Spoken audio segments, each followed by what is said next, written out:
warahmatullahi wabarakatuh.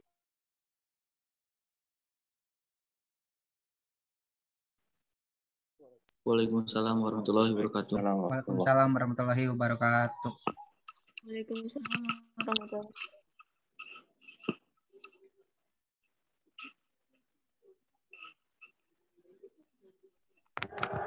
Suara saya jelas ini, jelas terdengar.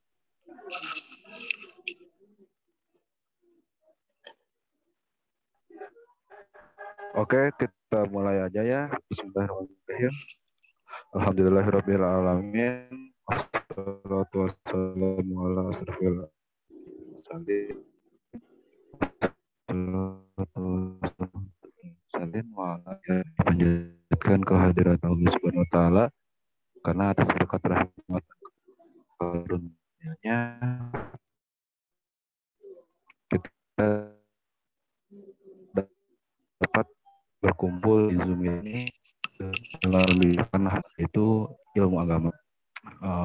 Tak lupa salawat dan salam kita limpahkan ke junjungan kita Sayyidina Muhammad Sallallahu Alaihi Wasallam, kepada keluarganya, pada sahabatnya, dan kepada umat. Amin.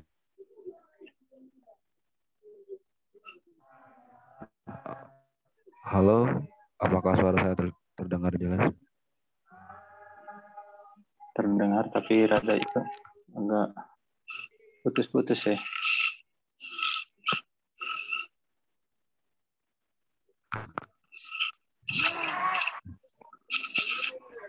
Oke, langsung saja ya ke pembacaan CV pemateri. Nama Sidik Anugrah, tempat tanggal lahir Bandung 29 Juni 1978, riwayat pendidikan SD Cipareat Bandung, SMPN 8 Bandung, SMA 10 Bandung, 4, dan berkuliah di Unpad tahun 1997. Pernah menjabat jadi Sekretaris 1 DKM 4 pada tahun 2000 dan sekarang menjadi PR Bimbel Smart Food Private. Langsung saja ke materi. Kepada Pak Ustadz Sidik saya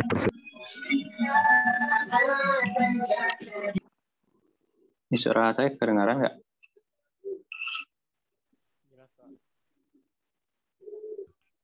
terdengar Pak. Jelas Pak Ustadz.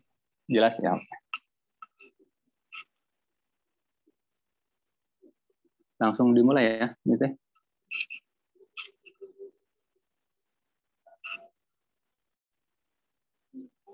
Ya. Bismillahirrahmanirrahim. Assalamualaikum warahmatullahi wabarakatuh.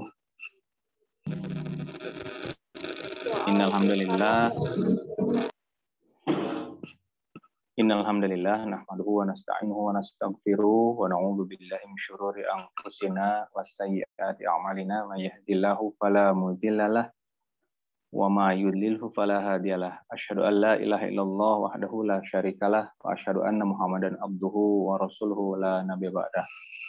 Allahumma shalli wa sallim wa barik ala Muhammad wa ala alihi wa sahbihi ajmain. Alhamdulillah, marilah kita panjatkan puji serta syukur kita kepada Allah Subhanahu wa taala karena pada kesempatan ini kita bisa berkumpul untuk melakukan tarhib Ramadan dengan tema Dunia Menyambut Ramadan, Ramadan Menyapa Dunia yang diselenggarakan oleh Remaja Masjid Ashabul Jannah. Mudah-mudahan apa yang akan kita lakukan ke depan mendapat ridha Allah Subhanahu wa taala. Baik, ikhwan fillah sekalian, di tutor yang diterima untuk pembahasan pada kesempatan ini berkenaan dengan bulan-bulan haram dan nanti dihubungkan dengan Ramadan, tarhib Ramadan. Baik, pertama kita bisa melihat surat di dalam Al-Quran, surat At-Taubah ayat 36, di mana di sana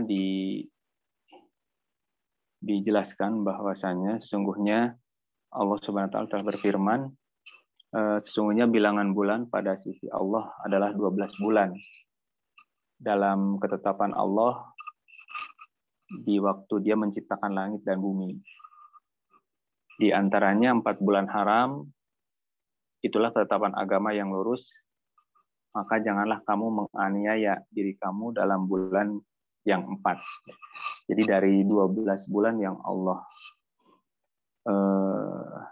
ciptakan, ada 4 bulan haram, 4 bulan yang disucikan oleh Allah Subhanahu wa taala.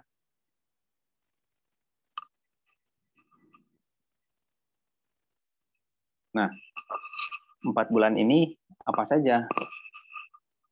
Kita lihat nanti di dalam hadis Rasulullah SAW lebih menjelaskan lagi tentang 4 bulan ini. Yaitu dalam hadis Bukhari dan Muslim, setahun berputar sebagaimana keadaannya sejak Allah menciptakan langit dan bumi. 1 tahun itu ada 12 bulan, di antaranya ada 4 bulan haram. 3 bulannya berturut-turut yaitu Dzulqa'dah, Dzulhijjah, dan Muharram. Dan satu lagi adalah Rajab, yang terletak di antara Jumadil Akhir dan Sya'ban. Jadi 4 bulan itu adalah Dzulqa'dah, Dzulhijjah, Muharram, dan Rajab.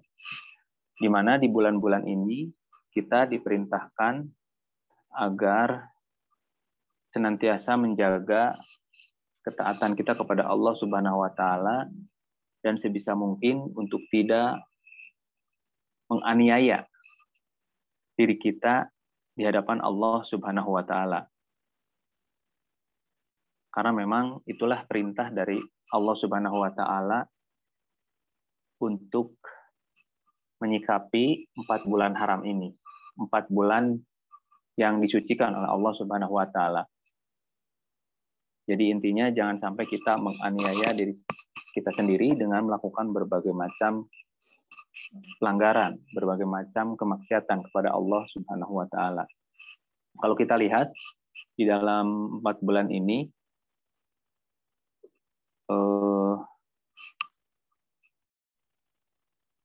itunya mohon digerakkan.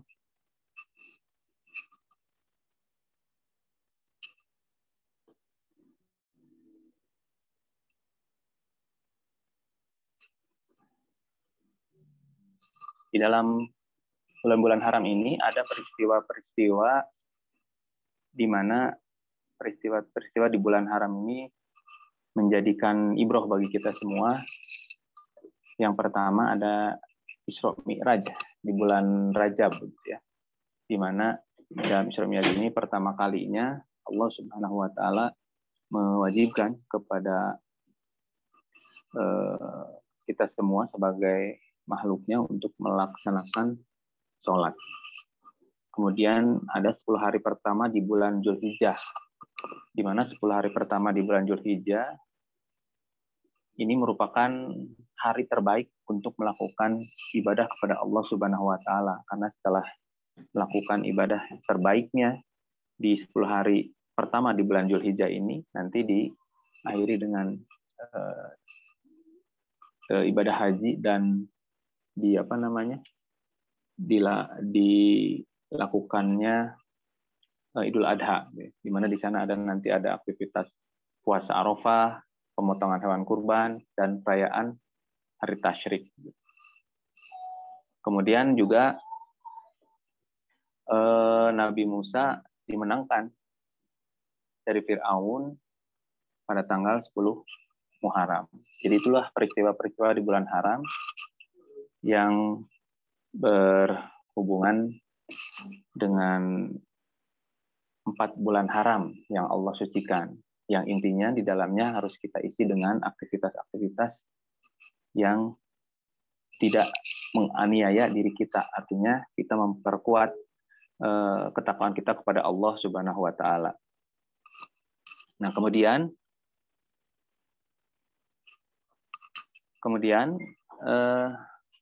bulan haram ini dimaksudkan untuk mengevaluasi. Jadi sebagai bulan untuk mengevaluasi diri kita dari hal-hal yang buruk agar apa saja yang bisa kita hentikan.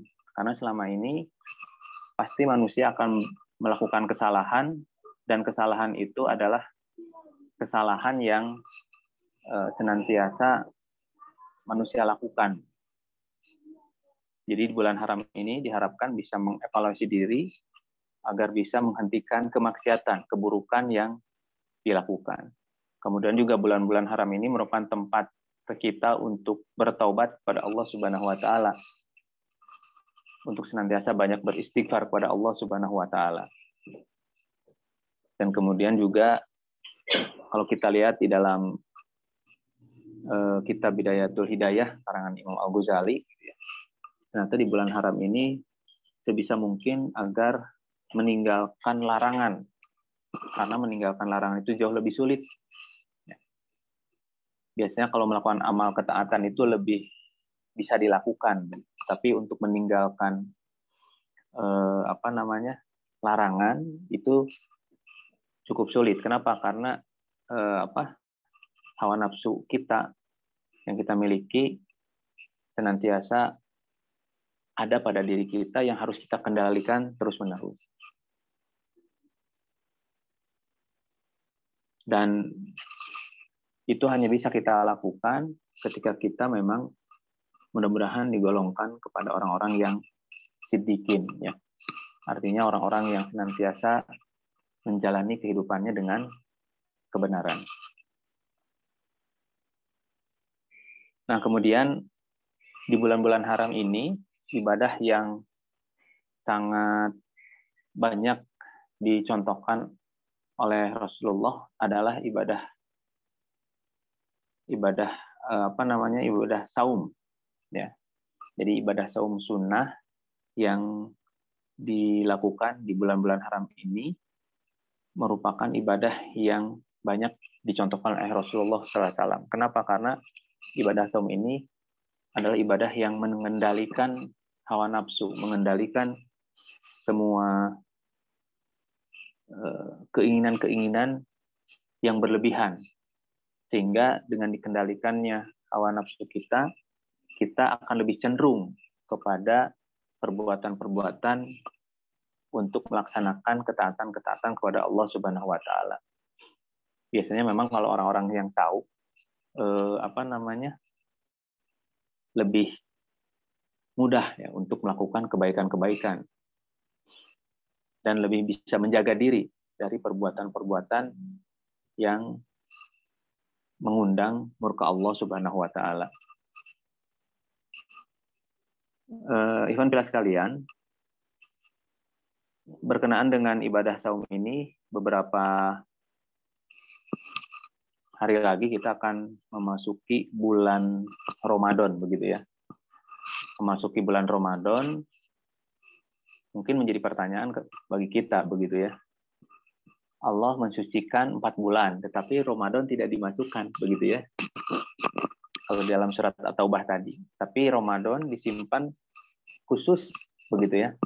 Di ayat yang lain, kalau kita sudah tahu berkenaan dengan Ramadan itu, misalnya ibadah saum itu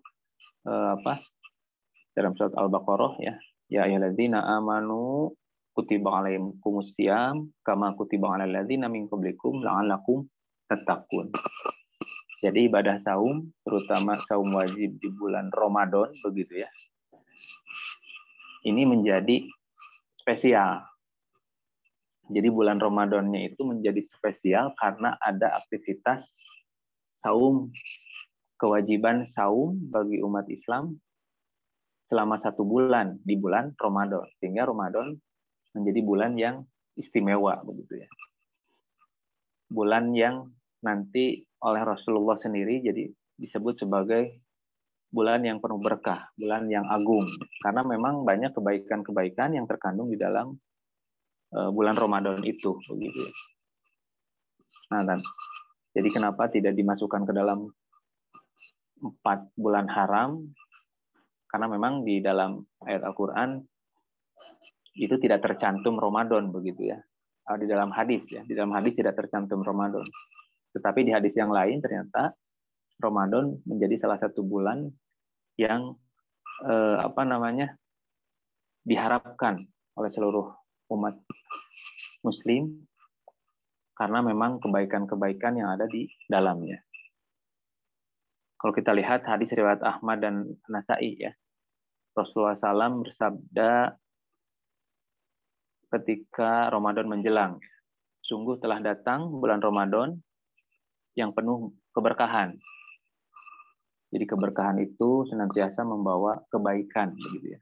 Allah mewajibkan kalian berpuasa di dalamnya, dan di dalamnya pintu-pintu surga dibuka, ya, pintu-pintu neraka ditutup, ya, dan juga setan-setan itu dibelenggu. Dan pada bulan itu terdapat malam yang lebih baik dari 1000 bulan, yaitu malam Lailatul Qadar. Jadi siapa saja yang terhalang untuk mendapatkan malam Lailatul Qadar itu, atau kebaikan malam itu, maka sungguh dia telah terhalangi dari keutamaan yang agung. Jadi ini menunjukkan bahwa bulan Ramadan memiliki keistimewaan tersendiri, karena di dalamnya diwajibkan berpuasa. Kemudian Allah membuka pintu-pintu surga dan juga menutup pintu-pintu neraka serta membelenggu setan-setan. Nah, ini tentu merupakan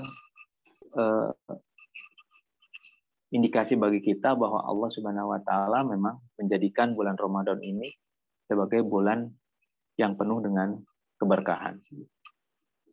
Nah, kemudian selanjutnya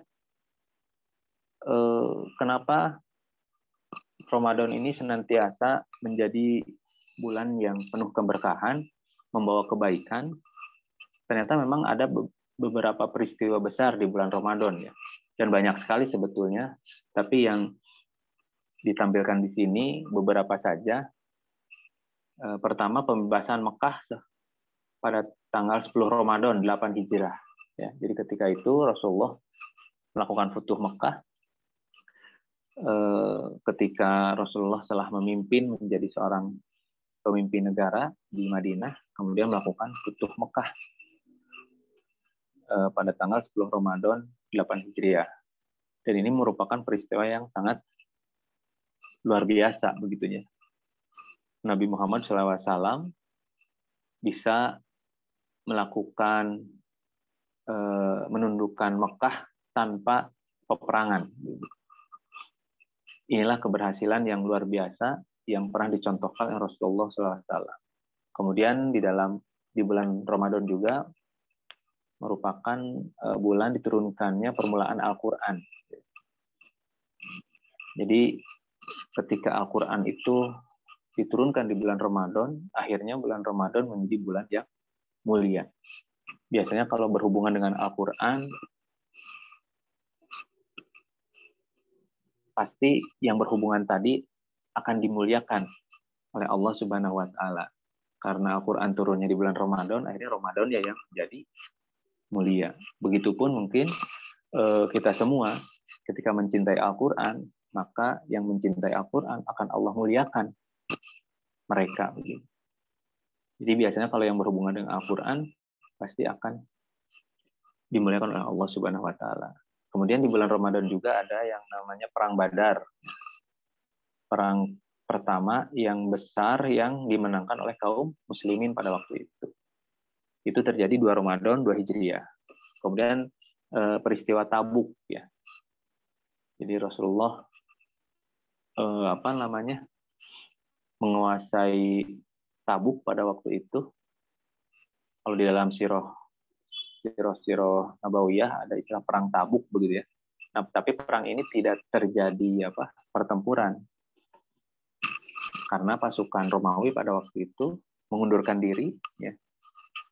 Mengundurkan diri dan akhirnya wilayah yang tadi ditempati oleh pasukan Romawi itu bisa direbut oleh pasukan kaum muslimin tanpa peperangan ya. Dan kondisinya pada waktu itu sangat berat begitu ya. Karena jauh dari jauh dari Madinah. Kemudian juga Islam sampai ke Yaman tahun 10 Hijriah. Nah, ini yang luar biasanya terjadi di bulan Ramadan ini adalah hampir sebagian besar penduduk Yaman pada waktu itu masuk Islam. Luar biasa. Jadi ketika ada surat yang disampaikan kepada penduduk Yaman yang diantarkan oleh Ali bin Abi Thalib pada waktu itu ke penduduk Yaman, kemudian pemimpin Yaman dan para penduduknya mereka langsung tunduk untuk mau masuk ke dalam Islam. Jadi luar biasa. Cuma dengan sepucuk surat, Rasulullah mengajak mereka untuk masuk ke Islam. Kemudian mereka, penduduk Yaman ini, hampir seluruhnya masuk Islam. Kemudian di bulan Ramadan juga ada peristiwa Khalid bin Walid meruntuhkan berhala Al-Uzza 9 Hijriah. Jadi Al-Uzza itu adalah berhala terbesar yang disembah oleh orang-orang kafir pada waktu itu, dan Rasulullah menyuruh Khalid bin Walid untuk meruntuhkannya sebagai tanda berakhirnya sistem berhala diganti dengan sistem Islam yang dibangun oleh Rasulullah. Kemudian yang tidak kalah menarik peristiwa penyerahan kota Taif pada tahun 9 Hijriah. Nah, penyerahan kota Taif ini juga penyerahannya terakhir. Jadi setelah negara Islam pada waktu itu menguasai jazirah Arab, dan ternyata kota Taif adalah kota yang terakhir mengakui kepemimpinan Rasulullah di jazirah Arab. Jadi dari sekian banyak kota, ternyata yang terakhir itu adalah kota Taif. Mereka menguasai kota Taif sehingga kepemimpinan Rasulullah di jazirah Arab itu sempurna. Nah, itu berkaitan dengan peristiwa besar yang ada di Ramadan. Nah, kemudian kalau kita lihat juga di bulan Ramadan itu ada keutamaan-keutamaannya di dalam Ramadan begitu. Yang pertama ada bahwa Ramadan itu di dalamnya diwajibkan puasa ya, dalam surat Al-Baqarah ayat 183. Tadi yang di awal dibacakan ya. A'udzubillahi minasyaitonirrajim. Ya ayyuhalladzina amanu kutiba alaikumusiyam kama kutiba alal ladzina min qablikum la'allakum tattaqun. Jadi diwajibkan berpuasa agar mudah-mudahan mereka mendapatkan ketakwaan. Jadi keutamaan Ramadan itu karena ada kewajiban saum Ramadan.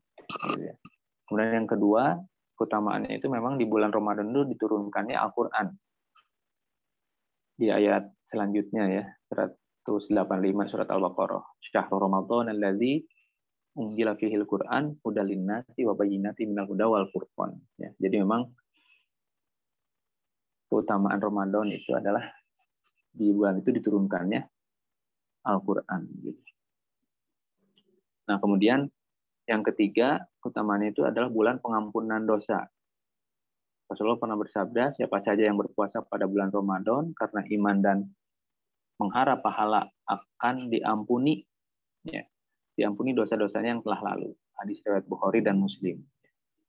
Man shoma Ramadana imanan wa ihtisaban ghufira lahu ma taqaddama min dzanbi. Jadi barang siapa yang berpuasa di bulan Ramadan karena iman dan mengharap pahala akan diampuni dosa-dosanya yang telah lalu. Jadi ini keutamaan Ramadan. Kemudian keutamaan berikutnya yang keempat itu bulan pembebasan dari neraka ya. Jadi bulan pembebasan dari neraka. Jadi bagi Allah dalam hadis Tirmizi gitu ya, bagi Allah banyak orang-orang yang dimerdekakan dari neraka. Hal itu terjadi setiap malam. Artinya di setiap hari-hari bulan Ramadan ternyata Allah akan memerdekakan manusia, orang-orang yang beriman tadi, dari neraka. Tentu tergantung dari apa yang mereka lakukan di bulan Ramadan, begitu. Jadi bulan pembebasan dari neraka. Atau kita pernah dengar di dalam Ramadan itu ada tiga tahapan ya. 10 hari pertama adalah rahmat, 10 hari kedua adalah ampunan, begitu ya. Nah, 10 hari yang terakhir adalah pembebasan dari api neraka. Kemudian keutamaan yang kelima, bahwa di bulan Ramadan itu merupakan bulan kedermawanan. Biasanya di dalam bulan Ramadan, orang-orang banyak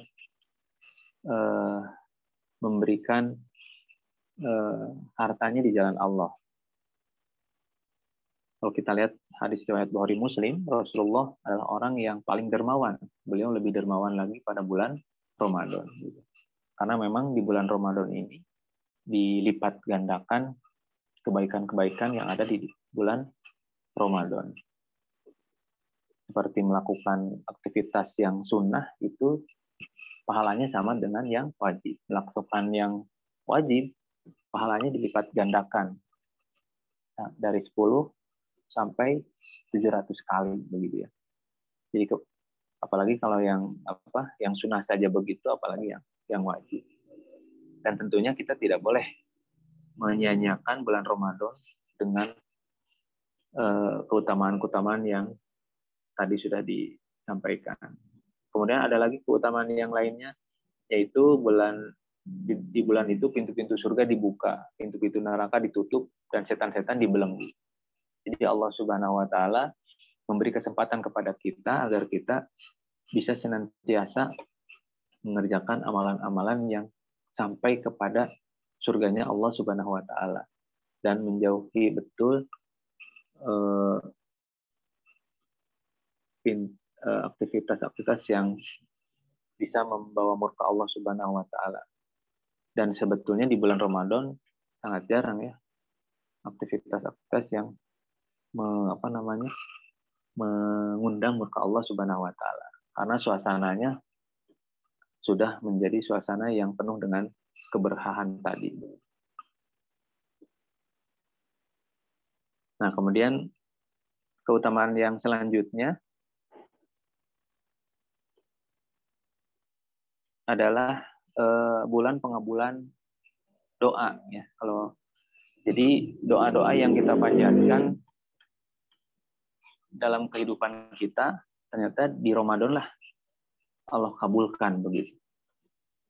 Nah, ini tentu sesuai dengan penjelasan dari surat Al-Baqarah ayat 186 ya. Kalau dilihat dalam penjelasannya ternyata memang di Ramadan kita diharapkan untuk banyak berdoa sebanyak-banyaknya agar apa-apa yang kita harapkan itu terkabul. Kemudian keutamaan selanjutnya itu bahwa di bulan Ramadan dilipat gandakan pahala ya. Jadi dilipat gandakan pahala. Nah, dilipat gandakan itu apakah dilipat kali 2, kali 3, kali 4? Nah, ternyata nanti ini disandarkan kepada hadis Ibnu Majah dan At-Tirmidzi ya. Jadi umroh di bulan Ramadan setara dengan 1 kali haji ya. Umroh kan ibadah yang sunnah, sedangkan haji adalah ibadah yang wajib. Jadi ibadah sunnah disetarakan dengan ibadah yang wajib. Ini salah satunya umroh. Sehingga menurut para ulama, aktivitas yang sunnah akan bernilai wajib ketika dilakukan di bulan Ramadan. Kalau yang wajib akan dilipat gandakan. Kemudian keutamaan Ramadan selanjutnya yang 9 itu, di dalam Ramadan itu ada Lailatul Qadar ya. Di mana dalam hadis Ibnu Majah, sungguh bulan ini atau Ramadan ini telah hadir di tengah-tengah kalian, di dalamnya terdapat 1 malam yang lebih baik dari 1000 bulan. Siapa saja yang terhalangi dari malam itu, sungguh dia telah terhalangi dari kebaikan secara keseluruhan. tidaklah terhalangi dari kebaikannya kecuali seorang yang rugi gitu ya. Jadi kalau kita terhalangi untuk mendapatkan kebaikan di malam Lailatul Qadar begitu, berarti kita telah terhalangi dari kebaikan. Jadi ini adalah sesuatu yang perlu direnungkan oleh kita semua. Kadangkala kita suka melewatkan satu hari yang sudah Allah tunjuk sebagai hari yang lebih baik dari 1000 bulan, malam yang lebih baik dari 1000 bulan. Tapi kadang ya tadi ya, tidak semua manusia, terutama orang-orang yang beriman, antusias terhadap kesempatan-kesempatan yang ada dalam bulan Ramadan. Oleh karena itu tentu kita harus betul-betul memperhatikan kembali keutamaan Ramadan agar kita bersiap-siap untuk menghadapi bulan Ramadan. Nah, kalau kita lihat karena di dalam bulan Ramadan ada aktivitas saum Ramadan gitu ya. Dan ada pahala yang spesial untuk saum di bulan Ramadan. Hadis riwayat Muslim ya. Kalau kita lihat setiap amal yang dilakukan anak Adam akan dilipat gandakan, satu kebaikan dilipat gandakan menjadi 10 sampai 700 kali lipat. Ya. Lalu Allah Azza wa Jalla berfirman, kecuali puasa, sesungguhnya puasa itu untukku dan akulah yang memberi ganjarannya. Jadi kalau pahala puasa ternyata Allah yang akan memberikannya, tidak seperti amalan-amalan yang lain. Ya. Kalau amalan-amalan lain dilipat gandakannya 10 sampai 700 kali.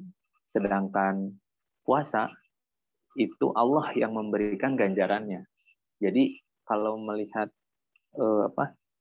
hadis riwayat Muslim ini,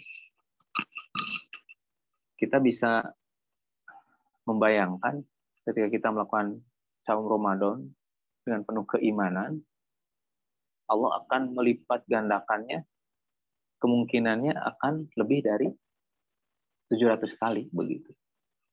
Tergantung tingkat keimanan dan ketakwaan yang kita miliki.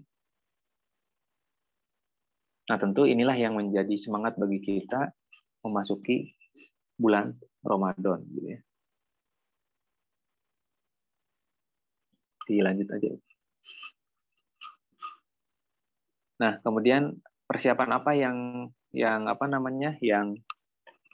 akan dilakukan kita sebagai umat muslim yang beriman kepada Allah Subhanahu wa taala, tidaknya ada hal-hal yang perlu dipersiapkan untuk menyambut Ramadan. Yang pertama, persiapan itu kita bertobat dan mensucikan diri. Artinya sudah sepantasnya ketika kita menyambut bulan Ramadan untuk menyegerakan bertobat dan menyucikan diri di hadapan Allah Subhanahu wa taala. Ini ya persiapan yang perlu dilakukan. Kemudian yang persiapan yang kedua, kita harus bersyukur kepada Allah Subhanahu wa taala karena kita masih diberi kesempatan untuk berjumpa kembali dengan Ramadan. Kemudian yang ketiga, persiapan yang ketiga, tentu kita harus meningkatkan kapasitas keilmuan kita dalam menghadapi bulan Ramadan. Tadi di awal bahwa di dalam bulan Ramadan ada saum Ramadan ya. Diwajibkan oleh Allah Subhanahu wa taala untuk melakukan saum agar kalian bertakwa. Mudah-mudahan kalian bertakwa. Nah, bertakwa ini ternyata butuh ilmu ya. Jadi tidak mungkin orang itu bertakwa kalau tidak memiliki ilmu. Ya, jadi ilmu itu sebagai prasyarat untuk mencapai ketakwaan. Sehingga persiapan kita menyambut Ramadan, karena di dalam Ramadan banyak amalan-amalan yang akan kita lakukan, berarti kita harus meningkatkan kapasitas ilmu kita. Jadi bagi yang lupa lagi, kira-kira apa saja ya amalan-amalan di bulan Ramadan yang lebih mendekatkan diri kita kepada Allah Subhanahu wa taala, kita pelajari lagi. Jadi itu persiapan yang harus dilakukan. Kemudian yang selanjutnya membulatkan niat ya, dan memiliki cita-cita tinggi untuk berusaha memperbaiki perkataan dan perbuatan. Jadi membulatkan niat kita untuk memperbaiki perkataan dan perbuatan dan bersungguh-sungguh dalam ketaatan untuk menghidupkan bulan Ramadan. Tentunya dengan amal soleh dan berpuasa dengan sebenar-benarnya. Jadi itu persiapan-persiapan yang mungkin bisa dilakukan oleh kita menghadapi atau menyambut bulan Ramadan yang beberapa hari lagi, begitu ya. Nah, tentu kita akan menyiapkan amalan-amalan Ramadan agar tadi kita mencapai derajat ketakwaan yang diharapkan oleh Allah Subhanahu wa taala. Jadi ketakwaan itu amalnya tidak satu. Kalau kita lihat banyak di ayat-ayat Al-Qur'an, la'alakum tattaqun itu tidak hanya saum saja. Ternyata ketika sholat, la'alakum tattaqun. Ketika melakukan ibadah haji, la'alakum tattaqun. Segala macamnya yang berhubungan dengan amal ibadah itu berujung kepada la'alakum tattaqun. Jadi takwa itu adalah sebuah proses yang harus dijalankan dengan melaksanakan berbagai macam amal yang Allah perintahkan kepada kita. Jadi amal-amalnya harus dilaksanakan.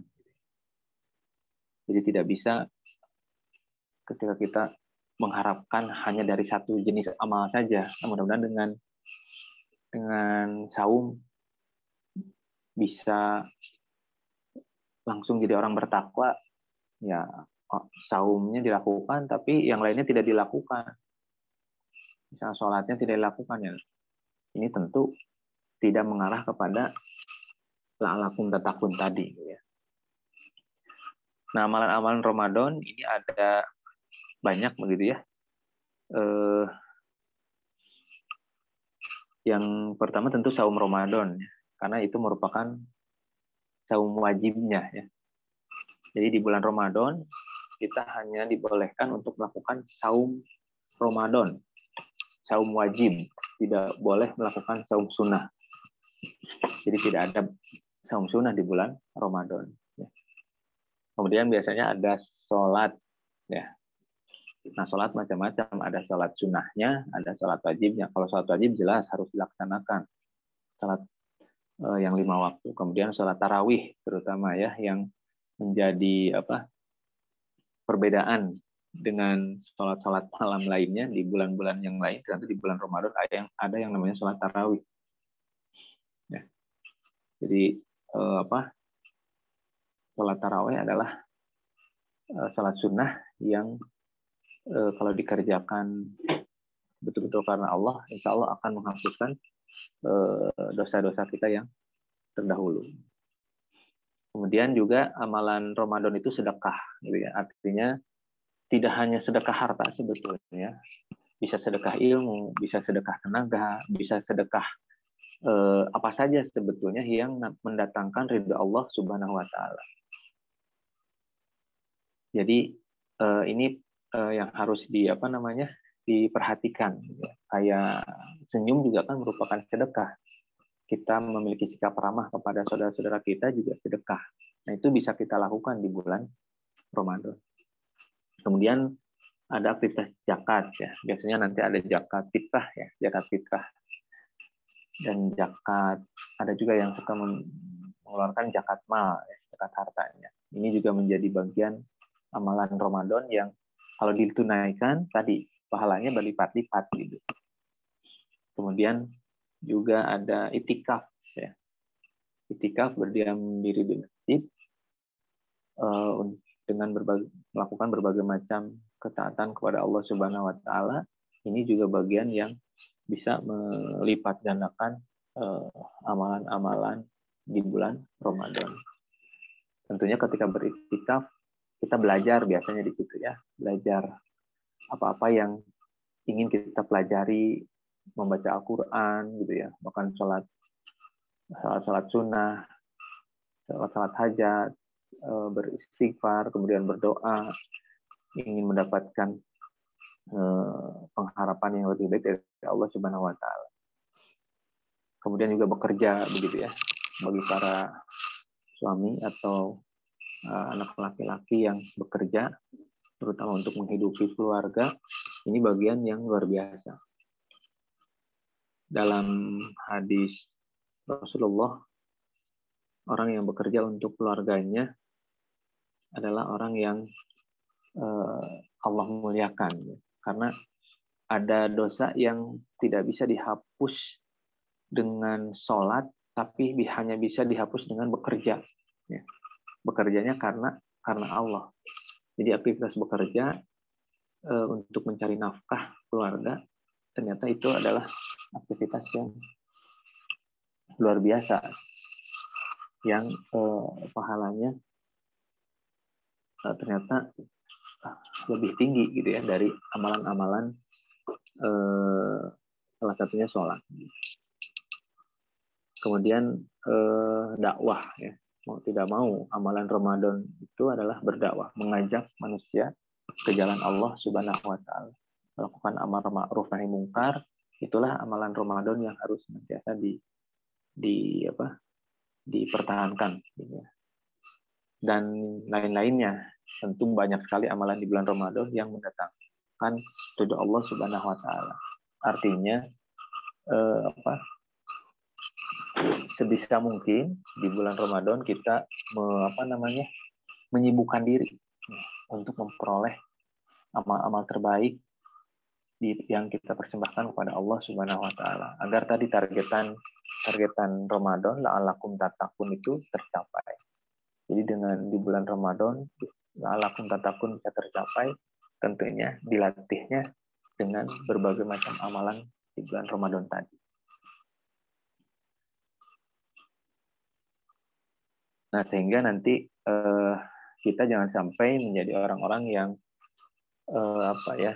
menyia-nyiakan bulan Ramadan begitu ya. Yang seperti dalam hadis Ahmad dan At-Tirmizi ya. Betapa rugi seseorang yang berjumpa dengan bulan Ramadan, kemudian Ramadan itu berlalu sebelum dia diampuni. Jadi jangan sampai kita ada di bulan Ramadan, kemudian Ramadan itu berlalu, tetapi kita belum diampuni. Nauzubillahi min dzalik. Ya. Kita harus harus betul-betul memanfaatkan Ramadan ini, jangan menyia-nyiakan Ramadan ini, sehingga kita menjadi orang-orang yang benar-benar beruntung, ya, tidak menjadi orang-orang yang rugi. Tadi saja ketika kita tidak bisa mendapatkan kebaikan di malam Lailatul Qadar, kita termasuk orang yang rugi.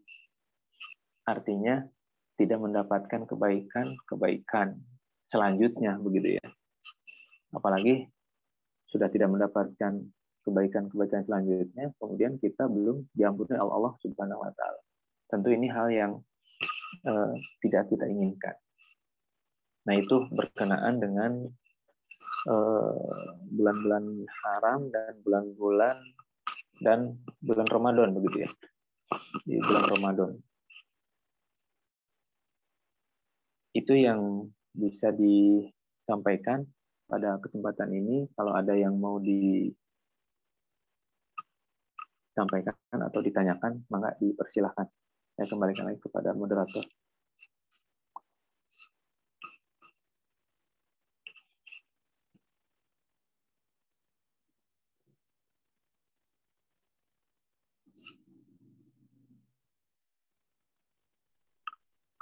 Halo. Ya, mangga. Cek. Jelas suara saya? Jelas. Baik, terima kasih kepada Pak Ustadz yang telah memaparkannya bagaimana kita harus menghadapi di bulan Ramadan ini, amalan seperti apa dan bagaimana persiapannya. Sebelum berakhir di kesimpulan, apakah saya sebagai moderator akan membuka satu pertanyaan mungkin ya? Satu atau dua, panitia? Ya, silakan. Oke, satu pertanyaan saya buka, silakan bagi yang ingin bertanya. Saya persilahkan.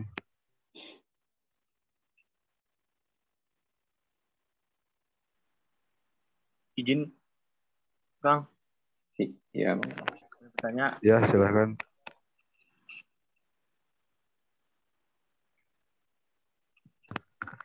Silakan. Langsung saja ya bertanya.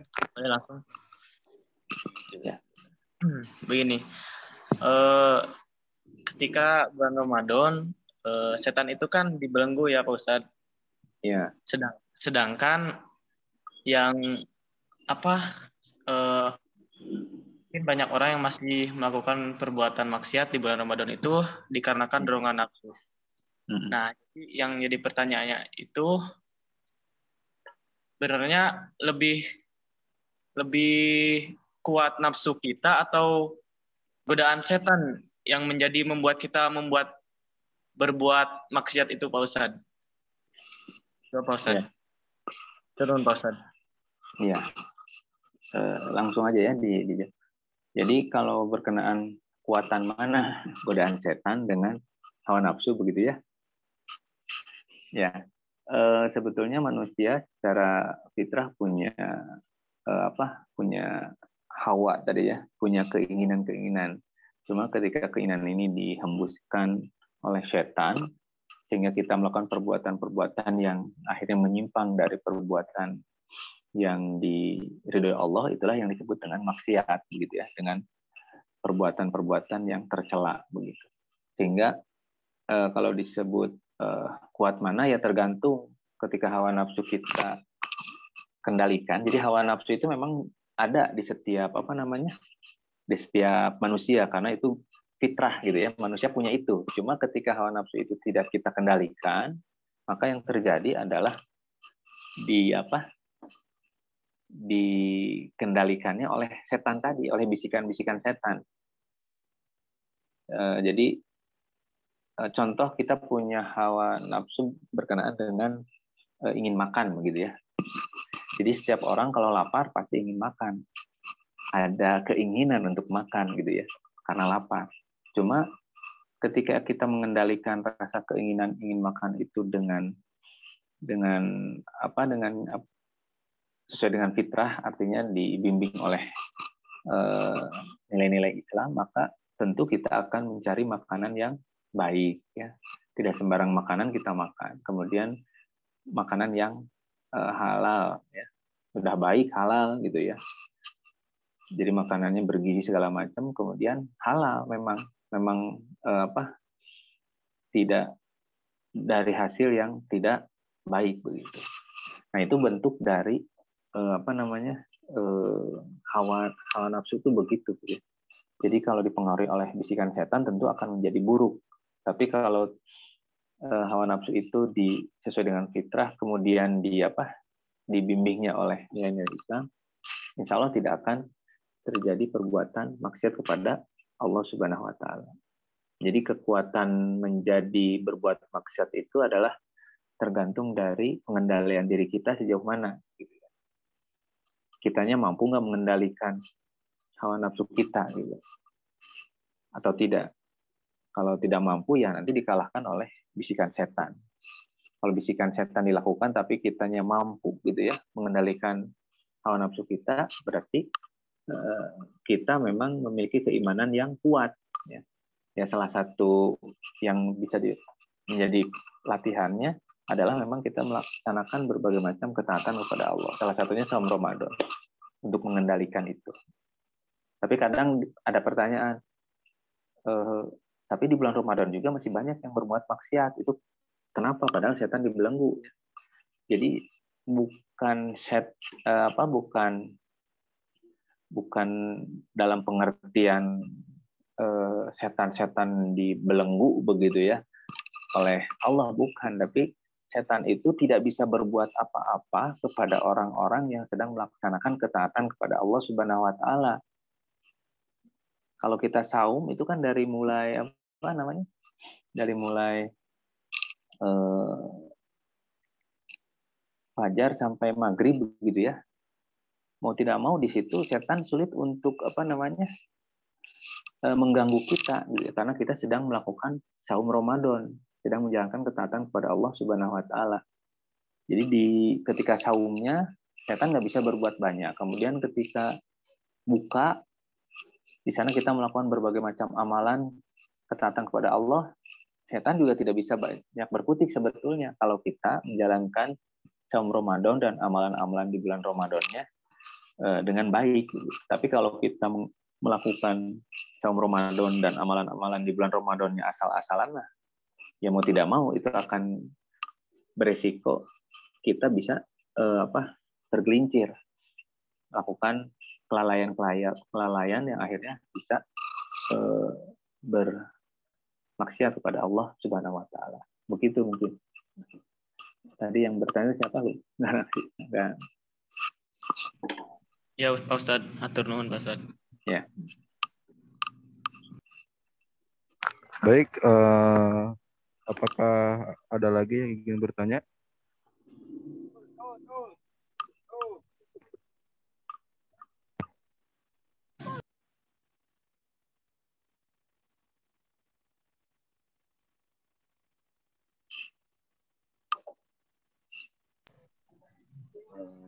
Untuk para audiens peserta, sekali lagi apakah ada yang ingin ditanyakan kepada Pak Ustadz?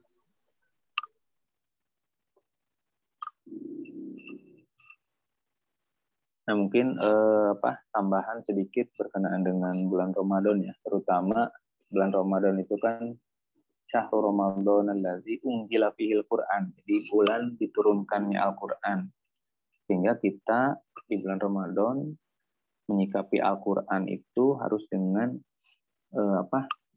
dengan sebenar-benarnya mengharapkan dengan Al-Quran ini kita bisa melakukan berbagai macam aktivitasnya di bulan Ramadan. Jadi seperti membaca Al-Quran, begitu ya, menghafal Al-Quran, kemudian mengkaji Al-Quran, itu sudah hal yang menjadi rutinitas nanti di bulan Ramadan. Jadi jangan sampai kita tidak melakukan itu, terutama para generasi muda yang ingin senantiasa memperkuat keimanannya, memperkuat ketakwaannya, dan mau tidak mau itu menjadi landasan yang harus diperkuat. Ya. Membaca Al-Quran, menghafal Al-Quran, mengkaji Al-Quran, dan sampai mengamalkan Al-Quran itu bentuk yang yang harus dipegang terus-menerus. Sebetulnya tidak hanya di bulan Ramadan, cuma kesempatannya di bulan Ramadan itu biasanya lebih besar perhatiannya terhadap Al-Quran. Jadi mudah-mudahan ikhwan-fillah kalian yang ada di sini semuanya bisa untuk lebih ya memperhatikan lagi Al-Quran dengan membacanya, dengan menghafalkannya, dengan mengkajinya sampai tataran mengamalkannya. Karena itulah kewajiban kita sebagai kaum muslimin untuk mengamalkan Al-Quran. Jadi jangan senantiasa dibaca Pak tamat sampai seberapa kali tamat balikan Al-Quran, tapi dikaji tidak, gitu ya. Diamalkan tidak. Justru tahapan itu semuanya dilakukan, ya. Membaca, mengkaji, membaca, menghafal, mengkaji sampai ke tataran mengamalkan, itu semuanya dilakukan. Selama Allah memberikan jatah umur kita, itu terus dilakukan. Tidak pada posisi berhenti, cukuplah seminggu sekali lah. Dan faktanya memang seminggu sekali juga enggak ya. Nah, kesempatan di bulan Ramadan tolong diperhatikan, terutama untuk tadi lebih perhatian kepada Al-Quran. Mungkin itu. Bila ada yang mau bertanya lagi. Baik. Apakah ada yang ingin bertanya lagi? Assalamualaikum warahmatullahi wabarakatuh. Ya. Waalaikumsalam. Ya. Namanya siapa? Saya Diki Adam. Saya ingin bertanya, Pak Ustadz. Ya. Terkait nanti bulan puasa. Ada titipan pertanyaan dari teman saya. Jadi setelah sahur, tepatnya setelah sholat subuh, setelah imsak, ya. Biasanya beliau suka tidur, itu suka disambung tidurnya gitu, karena masih ngantuk biasanya. Ya. Nah, kebetulan beliau mimpi basah begitu kira-kira. Nah, apakah puasanya ini kan karena mimpi basahnya ini tidak disengaja, apakah puasanya batal atau tidak? Terima kasih. Iya. Nah, ini berkenaan dengan yang sudah sahur ya. Sudah sahur terus sholat subuh ketiduran gitu ya. Gitu. Iya, kurang lebih seperti itu. Iya. Kemudian dia tidur setelah sholat subuh, kemudian ketiduran atau tidur ya. Kemudian di dalam tidurnya itu dia mimpi basah. Nah, apakah saumnya batal atau tidak ya? Karena kondisinya sedang tidur ya. Jadi kalau orang tidur kan tidak dihukumi sebetulnya. Kalau sedang tidur tidak dihukumi, sehingga beberapa dan sebagian besar ulama menyatakan ya tidak batal puasanya, dilanjutkan saja. Cuma memang dia harus mandi, harus mandi besar ya, gitu. Yang tentunya bisa menjaga menjaga agar ketika mandi besar dia tidak membatalkan saumnya. Gitu. Nah, itu ada pendapat yang begitu. Tapi ada juga pendapat yang lain ya batal aja, nanti tinggal dikodok begitu. Ada yang begitu. Tapi kebanyakan para ulama memposisikan tidak batal karena posisinya sedang dalam tidur gitu ya, berbeda dan tidak disengaja. Itu jadi masalah. Kayak kita saum kemudian ketika menjalani saum kita muntah gitu ya, ternyata itu juga tidak membatalkan saum gitu. Termasuk yang tadi mimpi basah yang tidak disengaja, artinya kondisi sedang tidur gitu. Jadi pada posisinya tidak membatalkan saum gitu. Jadi itu Adam ya saja. Terima kasih Pak Ustaz. Ya.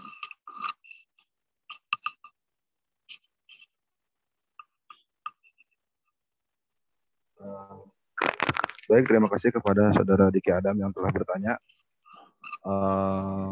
Mungkin cukup 2 pertanyaan aja Ustadz ya. Dari panitia seperti apa ini? Kang Haji, mau pertanyaan lagi atau dicukupkan saja ini teh?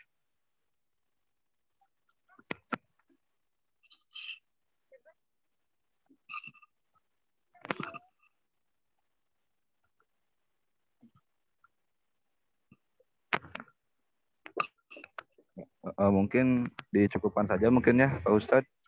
Iya. Saya akan membacakan kesimpulan dari kajian malam ini, di mana apa yang telah disampaikan Pak Ustadz bahwasanya dalam 12 bulan Hijriah ada 4 bulan haram. Dan Allah hanya meminta kepada kita diwajibkan menjauhkan diri dari perkara yang dapat menjauhkan kita dengan Allah di bulan itu. Mana ada Zulqa'dah, Zulhijjah, Muharram.